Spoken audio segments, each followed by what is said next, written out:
हम तो पहले भी बता चुके हैं, मेरी तबीयत खराब थी तब करना, या दिल्ली गए हुए थे तो हालचाल लेने के लिए, तो हमसे जो संबंध है दूसरा है। लेकिन राजनीतिक रूप पर तो सबको अधिकार न है भाई। राजनीतिक रूप से कोई क्या करना चाहता है उसका अपना अधिकार है। हमसे व्यक्तिगत संबंध रहा है भी, लेकिन मुझसे जब बातचीत होती है कभी भी, तो ये सब बात तो कभी नहीं होती। किसी भी व्यक्ति की अपनी इच्छा, उसमें हम क्या इंटरफेरेंस करें कि कहाँ किन से बातचीत हो रही है, नहीं बातचीत हो रही है।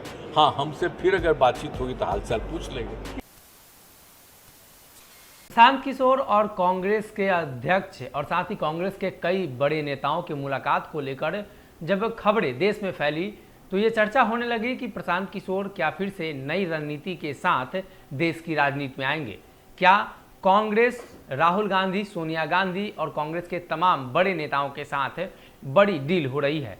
कांग्रेस के अध्यक्ष सोनिया गांधी ने इस बात पर जोर डाला कि प्रशांत किशोर को अब कांग्रेस में शामिल हो जाना चाहिए।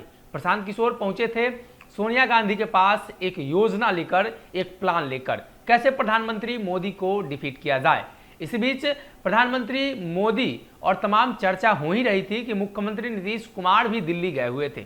मुख्यमंत्री से प्रशांत किशोर की मुलाकात के बाद ये चर्चा तेज हो गई कि तीसरे मोर्चे की जो कवायद हो रही है उसमें कहीं ना कहीं प्रधानमंत्री मोदी को बैकफुट पर धकेलने के लिए जो चेहरा है उसमें बिहार के मुख्यमंत्री नीतीश कुमार सबसे अव्वल है। लेकिन प्रशांत किशोर और नीतीश कुमार की जो मुलाकात हुई थी बंद कमरे में, क्या क्या बात हुई थी, तमाम चीजों पर मुख्यमंत्री नीतीश कुमार ने आज अपनी बातों को रखा है। मुख्यमंत्री नीतीश कुमार ने साफ किया है कि प्रशांत किशोर पहले किनके साथ थे। पहले तो वो भाजपा के साथ थे, फिर हमारे साथ आए, कांग्रेस के साथ भी रहे हैं, तो उनका अलग अलग राजनीतिक दलों से अलग अलग संबंध है। लेकिन हमारा व्यक्तिगत संबंध है। हम जब उनसे इस चर्चे पर बातचीत कर रहे थे, यानी बिहार और तमाम मुद्दों पर जब बातचीत कर रहे थे, उस दरमियान वो हमारी पार्टी में थे। साथ ही साथ प्रशांत किशोर को लेकर बिहार के मुख्यमंत्री नीतीश कुमार ने एक और बात का जिक्र किया है कि वो लगातार कांग्रेस के संपर्क में है, तो हो सकता है कोई बातचीत हो रही हो। सुनिए मुख्यमंत्री नीतीश कुमार ने किस तरीके से प्रशांत किशोर को लेकर और बंद कमरे में जो बातें हुई हैं सब कुछ साफ साफ किया है। तो हम लोग इजाज़त देते हैं कि पूरा करिए, पूरे तौर पर सबकी इज्जत करते हैं, हम लोग किसी को अपमानित नहीं करते। इज्जत इसलिए करते हैं कि सब जरा पूरे तौर पर विश्वास रखो और कहीं एक दूसरे के खिलाफ मत करो गड़बड़ी। अपना पूरे तौर पर अपनी तरफ विश्वास रखो और करो, खुद करना है जो भी तुमको जो भी करना है। मंत्रिमंडल में से ही आपके जो सदस्य हैं उन्हीं लोग का कुछ स्टेटमेंट ऐसे आते हैं जो कि थोड़ा सा हम नहीं देखें, अगर स्टेटमेंट में आए तो हमको बता दीजिएगा फ़ोन से, हम तुरंत पूछ लेंगे उनसे कि क्या के लिए बोल रहे हैं।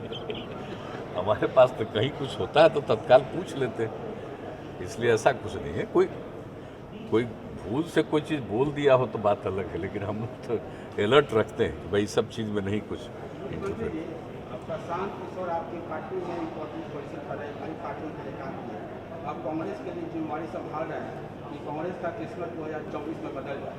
ऐसा कहा भी जाता है कि विपक्ष को मजबूत रहना चाहिए लोकतंत्र की सफलता के लिए, लोकतंत्र की अच्छाई के लिए। तो आपको क्या लगता है कि आपका अनुभव है, प्रशांत किशोर आपके लिए काम कर चुके हैं पार्टी के लिए, तो क्या लगता है प्रशांत किशोर कितना सफल हो पाएंगे, वहाँ कितना? इस पर मेरी कोई प्रतिक्रिया नहीं, हमारी इस पर कोई प्रतिक्रिया नहीं। देखिए, सबको अपना अधिकार है। राजनीतिक रूप से कोई क्या करना चाहता है उसका अपना अधिकार है। हमसे व्यक्तिगत संबंध रहा है भी, लेकिन मुझसे जब बातचीत होती है कभी भी, तो ये सब बात तो कभी नहीं होती। तो हम तो पहले भी बता चुके हैं, मेरी तबीयत खराब थी तब करना, या दिल्ली गए हुए थे तो हालचाल लेने के लिए, तो हमसे जो संबंध है दूसरा है। लेकिन राजनीतिक रूप पर तो सबको अधिकार न है भाई कि कौन क्या करना चाहता है। तो सबसे पहले किनके साथ था? बीजेपी के साथ था। मान लीजिए हम लोगों के साथ आया, फिर कहाँ चला गया, कहाँ गया, तो उसकी अपनी इच्छा न है भाई। किसी भी व्यक्ति की अपनी इच्छा, उसमें हम क्या इंटरफेरेंस करें कि कहाँ किन से बातचीत हो रही है, नहीं बातचीत हो रही है। हाँ, हमसे फिर अगर बातचीत होगी तो हालचाल पूछ लेंगे, आप लोग जो पूछ लेंगे, लेकिन हमसे बात होगी तो हालचाल पूछेंगे। लेकिन ऐसे हमारी कोई इसमें मतलब कि इंटरफेरेंस नहीं, न इस पर मेरी कोई प्रतिक्रिया है, न कोई भी कुछ करता, उसमें हमारा कोई इंटरफेरेंस नहीं। ये एनडीए का पूरे इंडिया में जो बाई इलेक्शन हुआ, लोकसभा का एक सीट और बाकी विधानसभा के लिए बाई इलेक्शन, इस रिजल्ट को आप किस रूप में देखते हैं? देखिए, ये सब बाई इलेक्शन कोई बहुत मतलब नहीं है, कोई खास बात नहीं है। कहाँ पर कौन था? अब हम लोगों के यहाँ मान लीजिए कि एक जगह बाई इलेक्शन में अगर मान तो हार हो गई थी, कौन ऐसी खास बात है? लोग की जो इच्छा, जैसे कि कुछ बात हो।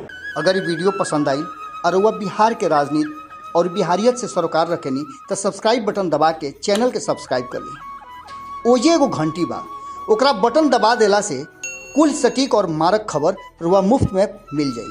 अगर रुआ पत्रकारिता के हमनी के नया प्रयोग में सहयोग कर चाहतानी तो ज्वाइन बटन दबा दी।